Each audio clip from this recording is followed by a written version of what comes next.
Bonjour tout le monde et bienvenue aux enseignements de Jésus sur la divine volonté. Aujourd'hui, le thème, c'est la passion du Christ dans les écrits du livre du ciel. Le livre du ciel, aujourd'hui, on va voir un des messages dans le tome 1. Bonjour Richard, ça va Bonjour bien? Claire. Oui, grâce à Dieu, merci. Et toi? Oui, ça va très bien, merci. Prêt pour Rendons un autre grâce à Dieu. segment? Oui, nous rendons grâce à Dieu. Ouais. Alors oui, comme tu dis, nous allons faire une petite prière. On va se mettre en présence de notre petite maman du ciel afin qu'il nous conduise toujours un peu plus loin sur le chemin de la divine volonté, que nos cœurs et nos âmes puissent vraiment s'ouvrir à la grâce de la lumière de Dieu dans la divine volonté. Amen. Au nom du Père qui nous a créés, du Fils qui nous a sauvés, de l'Esprit Saint qui nous sanctifie dans la divine volonté. Je te salue Marie, pleine de grâce. Le Seigneur est avec toi. Tu es bénie entre toutes les femmes, et Jésus, le fruit de ton cœur immaculé, est béni. Sainte Marie, Mère de Dieu, priez pour nous pauvres pécheurs, maintenant et à l'heure de notre mort. Amen. Amen. Viens. Aujourd'hui, le partage d'écran, c'est le tome 1, chapitre 102, et le sujet, un deuxième mariage pour Louisa, son mariage avec la croix. Hmm. Ça, c'est très important, c'est la croix, là. Sa Oui, vie, oui. c'est ça, là, Il- sa vie, c'est toujours être unie à la croix pour réparer. Ouais. Je poursuivrai en disant que Jésus me parlait souvent de sa passion. Parce qu'on est au tome 1, il faut comprendre qu'on est au début, là, il y a 36 tomes. Là. Puis, dès le début, Jésus lui parle de sa passion parce qu'il veut l'amener à ce que lui puisse poursuivre sa passion à travers Louisa, qu'elle devienne une âme réparatrice parce que lui poursuit sa passion. C'est ça que par la croix, là. Toujours dans l'amour pour le salut de nos âmes, là. Il essayait de prédisposer mon âme à l'imitation de sa vie. Une fois, il me dit, mon épouse, en plus du mariage déjà fait, un autre reste à faire, le mariage avec la croix. Là, elle ne comprenait pas, mais elle va venir qu'à comprendre parce que sache que les vertus de la croix deviennent douces et aimables quand elles sont évaluées et fortifiées à l'ombre de la croix. C'est ça, la croix, on va le voir, là, que Jésus explique là, que c'est pas seulement la croix porte des souffrances, mais elle porte des vertus qui sont douces et aimables, remplies d'amour. Puis l'amour est plus grand que la souffrance. Avant que je vienne sur la terre, la souffrance, la pauvreté, la maladie et tous les genres de croix étaient vus comme des infamies. C'était mal vu, là. Ceux qui souffraient, là, c'était mal vu, comme si non, mais la croix, Jésus nous l'explique, là, que la croix, depuis la venue de Jésus, la croix est symbole de, de sanctification, de divinisation de notre être. Mais ayant été vécu par moi, Jésus, c'est ça, la souffrance fut sanctifiée et divinisée par lui là, qui a vécu la croix. Son apparence changea, elle devint douce et gratifiante. Voilà, C'est ça. c'est toujours, et comme tu l'expliques bien aussi, dans d'autres vidéos qu'on avait fait, c'est toujours par les mérites de Jésus, tu vois? Ouais, Et c'est Jésus qui fait que la souffrance, elle a été sanctifiée et divinisée. c'est ça. C'est ça. Faut pas. On a toujours à comprendre que la croix, ce qui suit la croix, c'est la résurrection. Oui. C'est toujours avoir cette idée-là Et, en et tête, là. ce qu'on peut comprendre aussi, tu vois, pourquoi Jésus dit deux mariages? Si tu réfléchis, Jésus, il a deux natures. Il a la Oui, nature humaine et la nature divine. Par son mariage avec Louisa, son mariage mystique, tu peux oui, le comparer à la vie humaine de Jésus et le exactement. mariage à la croix par la divinité de Jésus. tu vois. Deux natures, deux mariages. Un humain, on peut dire d'une façon, c'est une approche différente pour faire comprendre aux gens, hein. C'est pour vraiment dire, voilà, tu peux comparer les deux mariages aux deux vertus de Dieu. Une humaine, une divine. Le mariage de Louisa mystique, bien sûr, c'est aussi quelque chose de divin, mais ça peut représenter quelque chose d'humain. Mais par contre, le mariage à la croix, ça, c'est la divinité, tu vois? Parce que c'est la croix qui nous sanctifie, c'est la croix que nous allons mourir à l'humanité pour naître à la divinité, tu C'est vois? ça. Pour le Ouais, passage, en fait. Et c'est ça qu'on peut comprendre aussi avec pourquoi il y a deux mariages, quoi. exactement. Oui, oui, c'est ça. L'offrande, faire l'offrande en fusionnant à Jésus à la croix, nos souffrances, notre vie à celle de Jésus à la croix, ça devient une offrande au Père. Puis là, la croix amène à la résurrection. Ça, Voilà, c'est tu vois? suivi, c'est suivi. On le sait par Jésus. Jésus, après la croix, il a ressuscité, là. Bon, alors on était rendu ici. Oui, C'est ça. Mais ça, c'est très important. Mais ayant été vécu par moi, Jésus a vécu la croix, la souffrance reliée à la croix fut sanctifiée et divinisée. Son apparence changea, elle devint douce et gratifiante. C'est ce que Louisa va vivre. C'est ça, il faut comprendre ça, là, c'est ça. Une âme qui reçoit cette bonne chose de moi est plus qu'honorée parce qu'elle reçoit mon endossement et devient enfant de Dieu. Ouais, c'est ça. Puis la croix, là, c'est ça, elle devient honorable. Elle voilà. nous fait enfants de Dieu. On est revêtu du titre d'enfant de Dieu. Et Hum. dans la Sainte Écriture, Jésus dit que celui qui m'aime renonce à lui-même, prenne sa croix et me suive, tu vois? C'est vraiment nous montrer l'importance de la croix. C'est quelque chose que nous avons dans notre vie humaine très difficile à accepter. On a Oui, très difficile à accepter les souffrances et tout cela. Et pourtant, c'est ça qui nous sanctifie.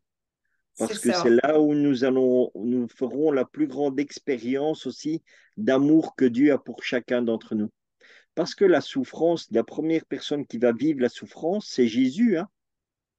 Nous ne faisons toujours que participer à la souffrance. Humainement, tu crois que c'est toi qui souffres, mais la première personne, c'est Jésus. Parce que la souffrance sans Jésus, tu ne pourrais pas la vivre. Et ça, tu peux le remarquer souvent les enfants. Les enfants qui ont une vie de sainteté. Tu vois, tu peux regarder, il y a beaucoup de petits enfants qui sont devenus saints parce qu'ils avaient des grandes souffrances et ils offraient ces souffrances. Moi, j'ai eu cette grâce d'aller en Italie sur une tombe d'une petite fille que je ne connaissais pas. Et quand je suis arrivé dans l'église, c'était marqué Antonietta Meo. Et si tu voyais, c'est une enfant, elle devait avoir à peu près 8 ans quand elle est décédée. Et qu'est-ce qu'elle a eu comme souffrance? On a constaté chez elle un cancer des os, mais vraiment fulgurant et très douloureux. On a dû lui amputer une jambe. Et si tu voyais comme elle offrait ça au Seigneur vraiment pour la conversion. Elle demandait à avoir des âmes en offrant toutes ses souffrances. Mais tu t'imagines, donc c'est une enfant de 8 ans. Comment est-ce que tu peux avoir une inspiration pareille? Eh bien voilà, c'est vraiment, elle se laissait vraiment guider par Dieu. Il n'y a pas d'autre mot. Tu vois? Et souvent, ce sont des exemples que nous devons suivre. Moi, quand j'ai des personnes parfois qui me parlent de leur souffrance, je la comprends et je leur dis toujours, eh bien, regardez, prenez un petit enfant martyr et vous allez comprendre la souffrance différemment. Parce que à travers les yeux d'un enfant, vous allez voir la pureté, en fait, et comprendre comment eux peuvent avoir une vie de souffrance unie à Dieu. C'est incroyable et extraordinaire. Oui, Jésus a besoin là, des âmes victimes qu'il appelle là, pour poursuivre sa passion, lui, à travers nous. Ouais. Celui qui ne regarde la croix qu'en superficie expérimente l'opposé. Donc, regardez la croix comme un bienfait, un divin bienfait. Il trouve la croix amère et il commence à se plaindre vu qu'il l'aperçoit comme un mal. Mais quand il la reçoit comme un bien, elle crée en lui la joie. Et il ajouta, mon époux, je ne désire rien de plus que de te crucifier comme avant, en ton âme et en ton corps. Après que Jésus m'eut dit cela, j'ai senti en moi une telle infusion du désir d'être crucifié avec lui que je lui ai dit, mon Jésus, mon amour, vite, crucifie-moi avec toi. Il y avait une préparation, par contre, là, on va le voir. Là, et je me suis dit, quand il reviendra, la première chose que je lui demanderai, celle que je considère comme la plus importante, sera la souffrance pour mes péchés et la grâce d'être crucifié avec lui. Il me semble que je serai satisfaite, car par la crucifixion, je pourrai tout obtenir. Finalement, un matin, mon bien-aimé Jésus m'apparut sur la forme de Jésus crucifié.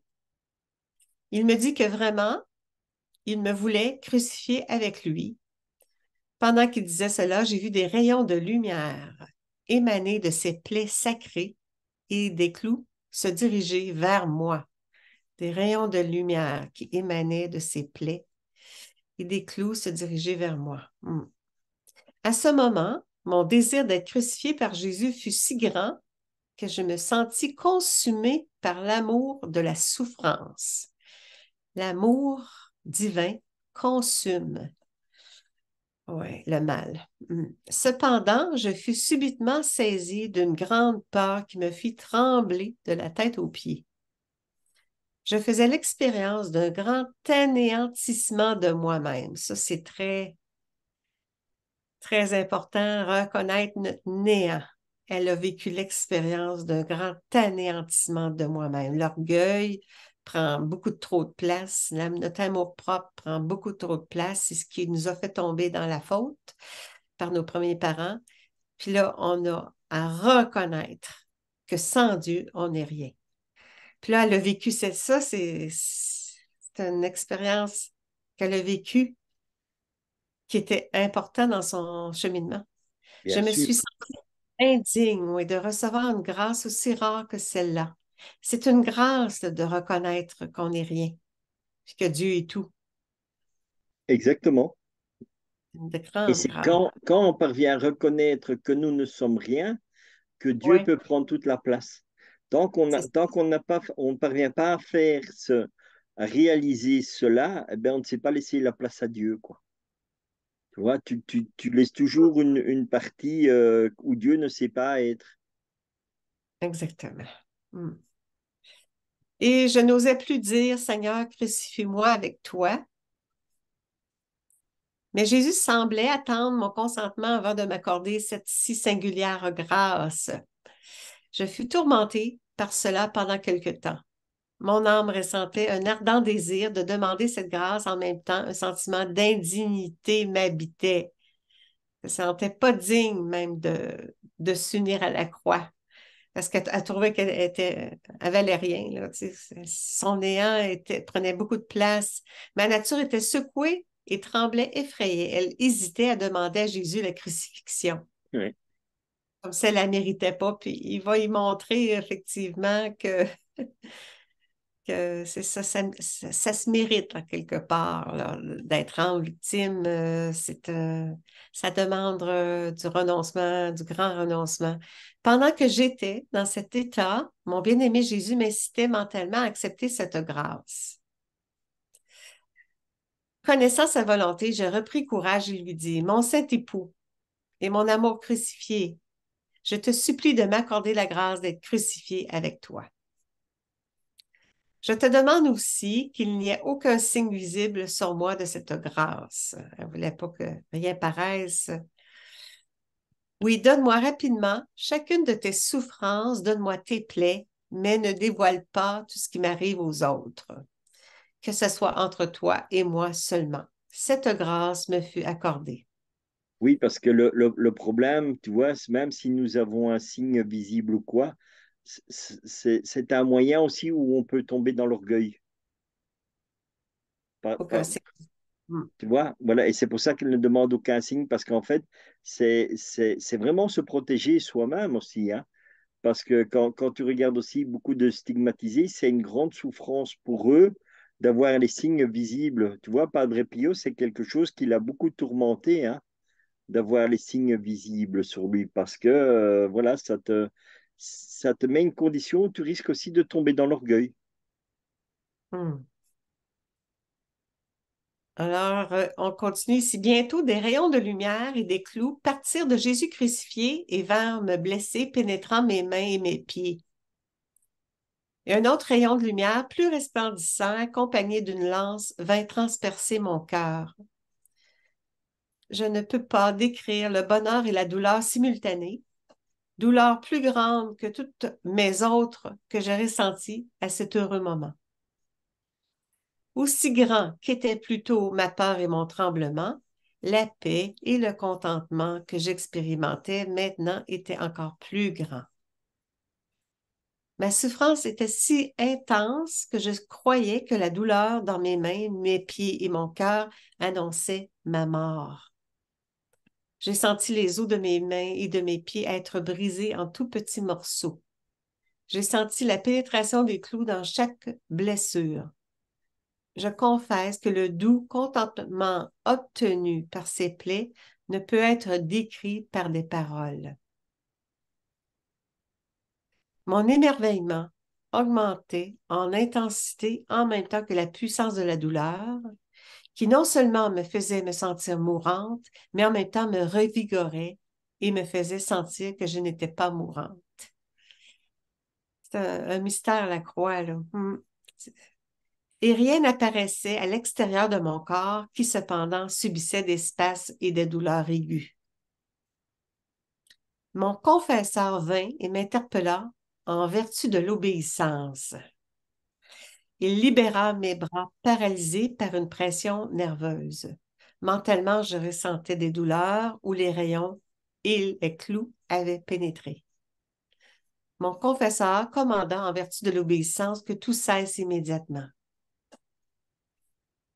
En vérité, la douleur intense qui m'avait rendue inconsciente cessa immédiatement.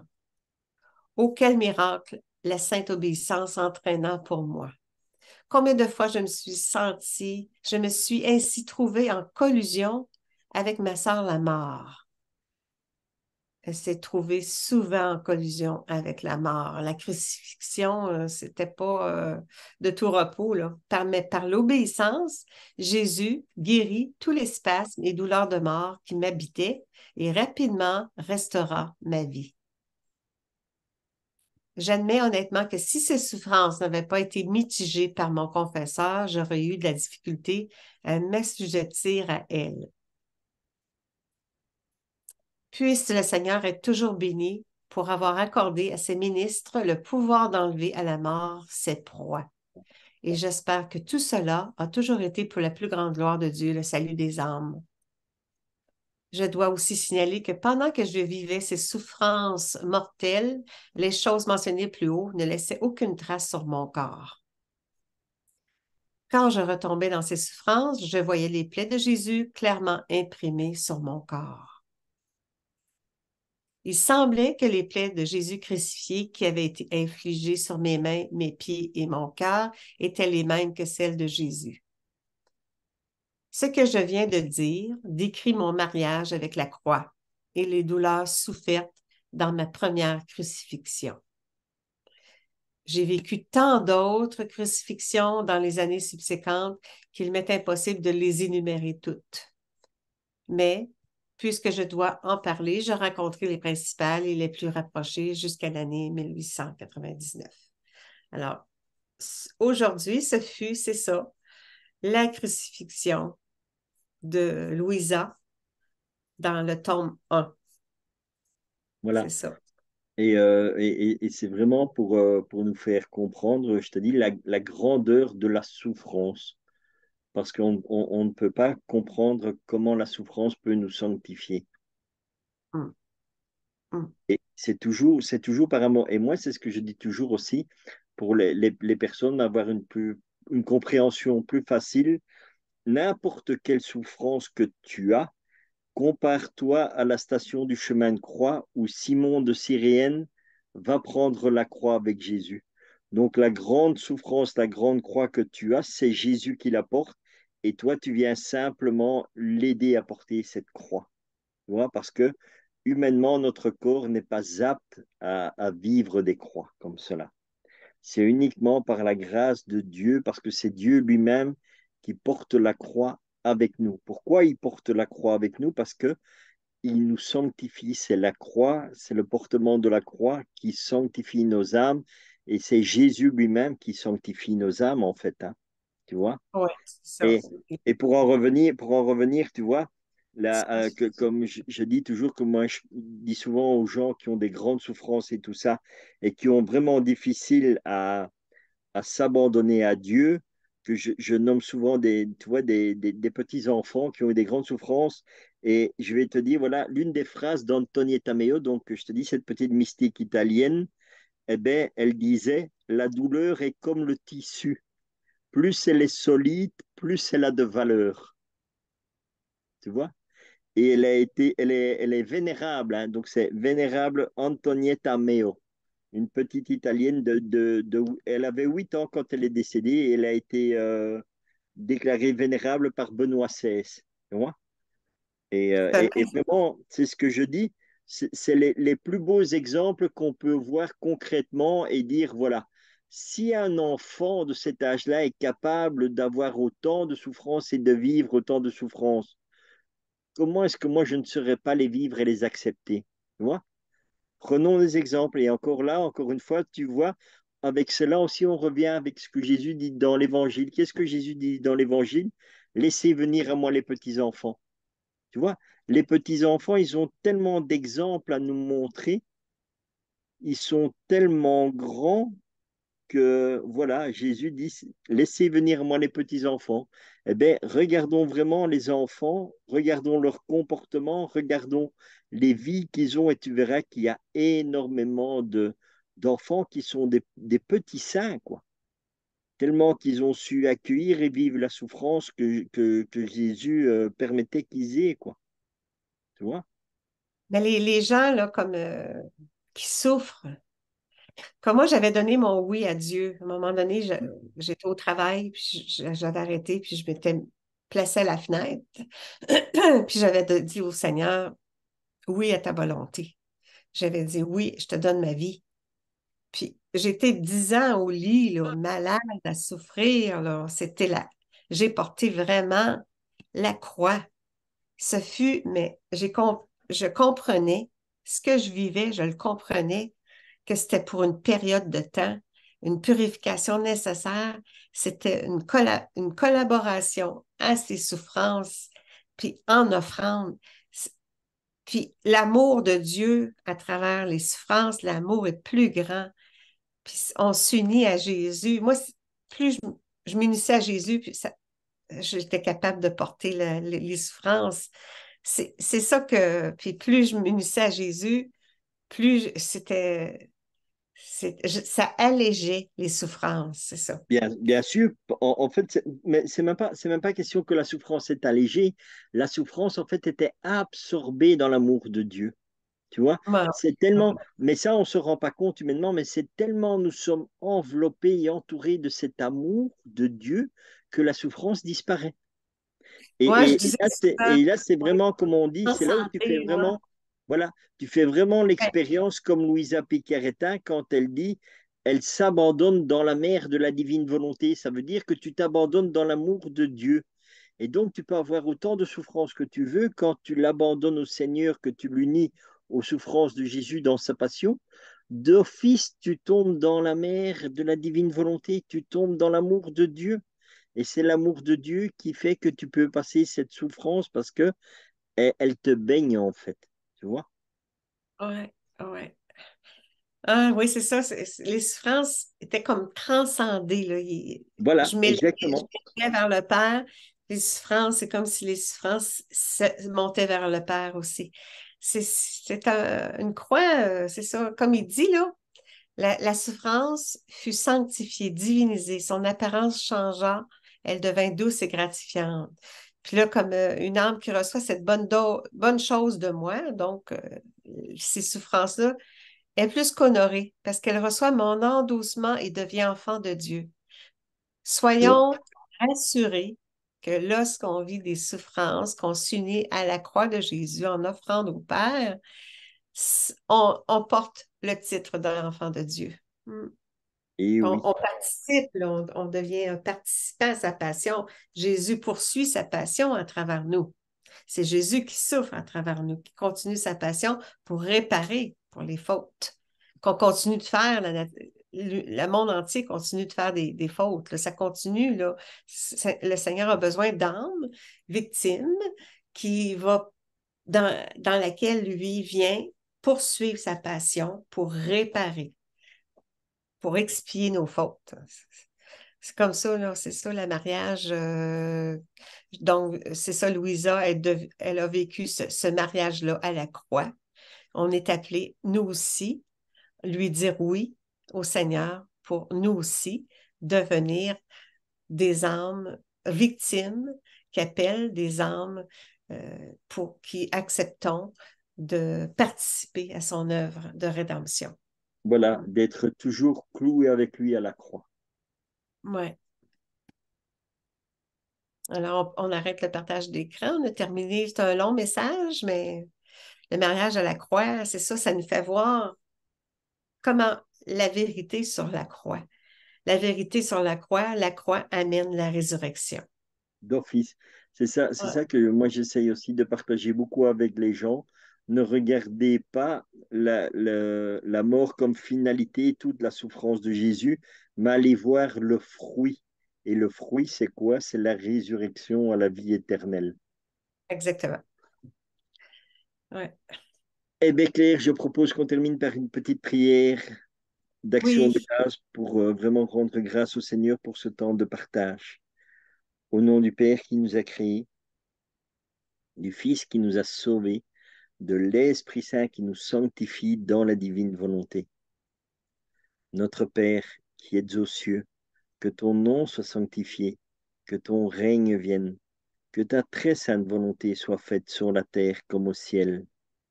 donne-nous aujourd'hui notre pain de ce jour. Pardonne-nous nos offenses, comme nous pardonnons aussi à ceux qui nous ont offensés, et ne nous laisse pas entrer en tentation, mais délivre-nous du mal. Amen. Fiat. Amen. Fiat. Eh bien, merci Claire pour ce petit temps de partage et à bientôt. Oui, bonjour tout le monde, à la prochaine. Au revoir. Au revoir.